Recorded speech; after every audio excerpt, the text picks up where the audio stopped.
Emilio, I will be conveying the questions that have been made. Very well. The first one is from Noelia from Sabadell. My question has to do with romantic love. 4.5 years ago, I met the love of my life, a wonderful man who satisfies me in every aspect. However, he recently told me that despite wanting to spend his whole life with me and being deeply in love, he sometimes feels sexual attraction to other women and would like to act on it. If it ever happens occasionally, always with the truth up front, communicating, proposes an open relationship. All my fears have been triggered, and I need a guide spiritually to have a relationship like this, because he is a great man. How can I overcome this fear of loving freely? Thank you. Well, many thanks to the friend who shares this issue with such sincerity. Very much appreciated. Everything related to sexuality, love, and romantic relationships. I remind you, friends, that we shared it in the monthly meeting of September 2023.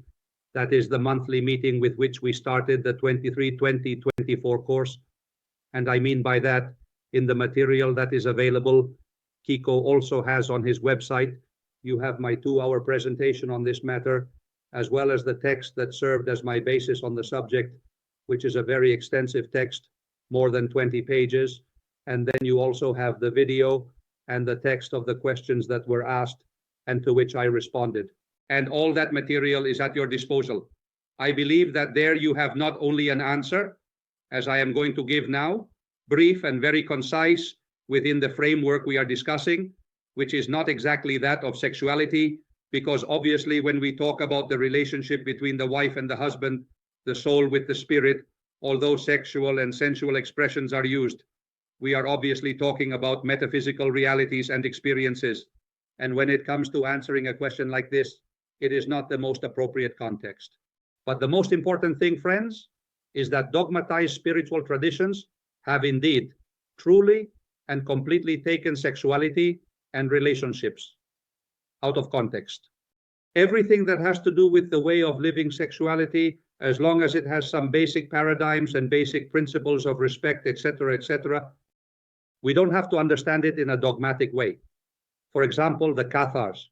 Just to give an example that we saw in the monthly meeting of April 2024. The Cathars were Christians. They practiced the consalamentum, which was a kind of sacrament that served as baptism, Eucharist, and also extreme unction. But they did not have the sacrament of marriage because they considered that the way two people bond has to do with something purely social, not with the spiritual element. And this is important to keep in mind because sometimes we have parameters where we want to constrain the way we relate to our partner or the way we relate as a couple. We want to constrain it somehow with topics that have to do with spirituality, right? Spirituality, the type of relationship you have, the way you express that relationship, these are part of social customs and are not related to spirituality. Where spirituality calls us, which is something hardly ever talked about, is the importance of having true love between people who love each other, but not in the romantic sense of the term, rather in the sense of transformation and transmutation and the soulful background of the matter. That is to say, understanding that love between two people is not just a physical attraction, which of course it is, and not just a vocation to have a shared project, which of course it is, but that there is also communication, a soulful harmony, perceiving that the person you connect with in some way, whether it is forever or for as long as it lasts. The idea of forever exists in spirituality, but in romantic relationships, it is not present beyond social conventions. However long it lasts, it is welcome, but the time it lasts must always be founded and based on soul affinity. There lies the key. When we have any type of relationship with another person, in any format, under any circumstances, with any ups and downs, where is the answer to our questions? The answer lies in a soulful communion. There is a soulful resonance. There is a soulful experience, because if that exists, everything else becomes relative. But if it doesn't, everything else is superficial and useless, completely useless. Declaring an eternal and exclusive love, let's say, monogamous, full of beautiful words, when there really isn't that soulful communion, there isn't that intimate collaboration, there isn't that vibrational feeling that you are living with a person who is collaborating with you to make your dharma real, to make your life purpose real, that you are equally collaborating with the other person to make it viable, to make it feasible to help and cooperate in their life purpose. And from there, moreover, as you collaborate with them and they with you, or he with him or she with her, it doesn't matter what type of couple it is, as there is a communion in sharing, in accompanying each other, in the fullness of what it means to manifest the Dharma.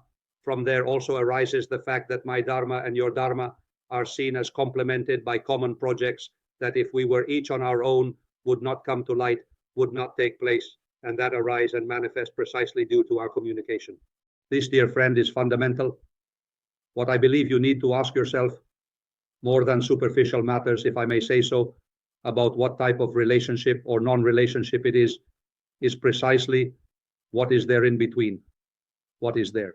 It is true that when there is a soul connection, that soul connection is usually not shared simultaneously with other people.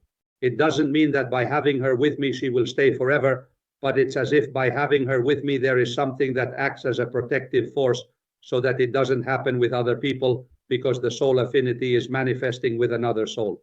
And it's as if that, I insist, creates a force field where others don't just not matter. They have nothing to do with that process.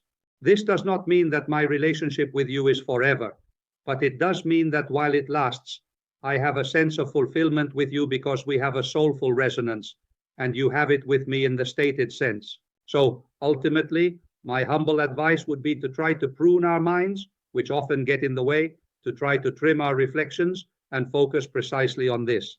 Is there really a soul connection? I perceive that with the other person there is that soul affinity. Is there something that has to do precisely with mutual support in the manifestation of our Dharma?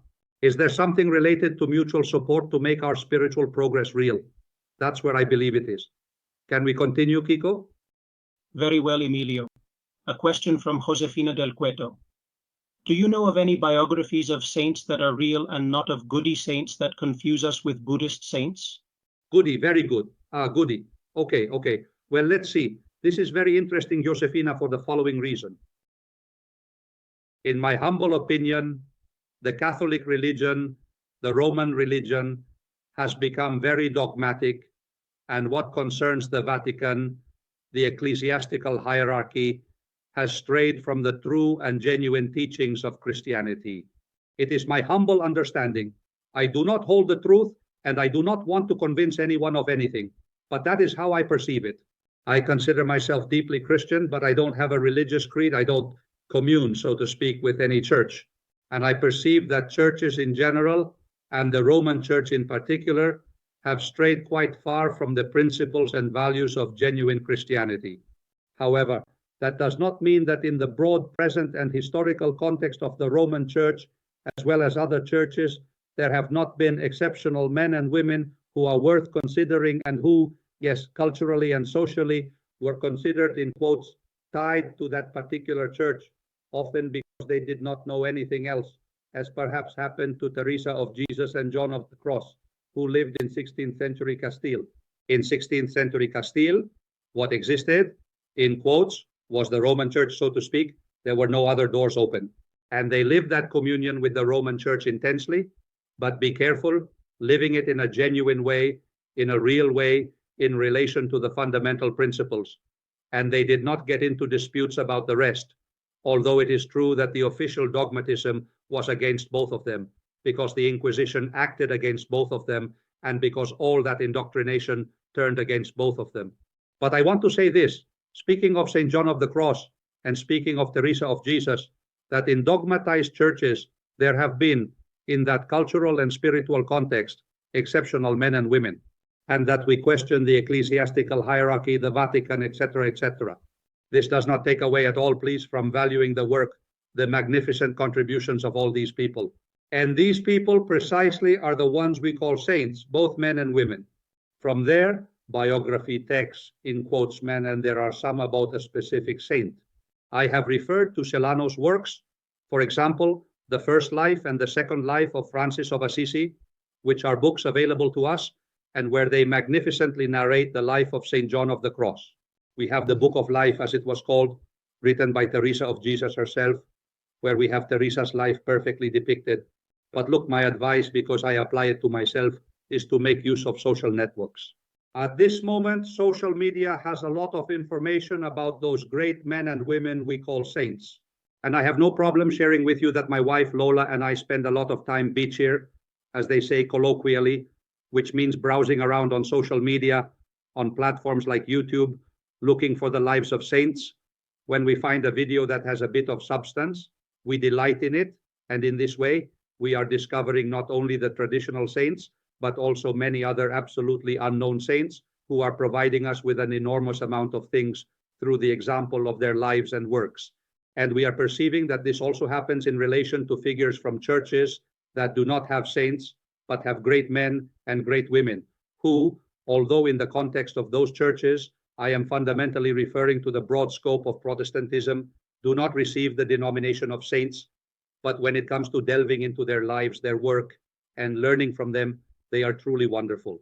So ultimately, Josefina, rather than recommending specific books to you, although there is Celano's book on Francis of Assisi and the autobiography of Teresa of Jesus, I would advise you to do a kind of exploration through social media. Start searching for the lives of saints, and when you come across a video that seems substantial, enjoy it.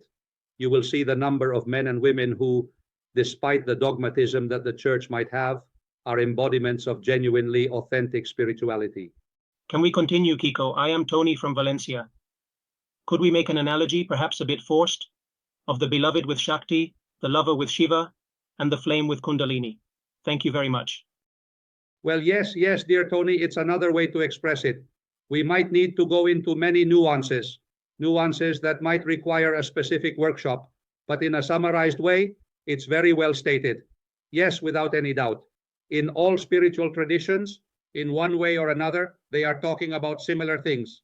It is true that the figure of Christ, with all that it signifies from that great event that marked a milestone in the course of humanity, is found in the context of Christianity. But regarding the process of transformation, regarding that process of transformation in God, of the beloved, transformed in the beloved, 2001, in the words of the songs we are sharing in this workshop, the analogy you propose, or rather the equivalence you propose, is perfectly valid, and I make it my own. So thank you very much, Tony.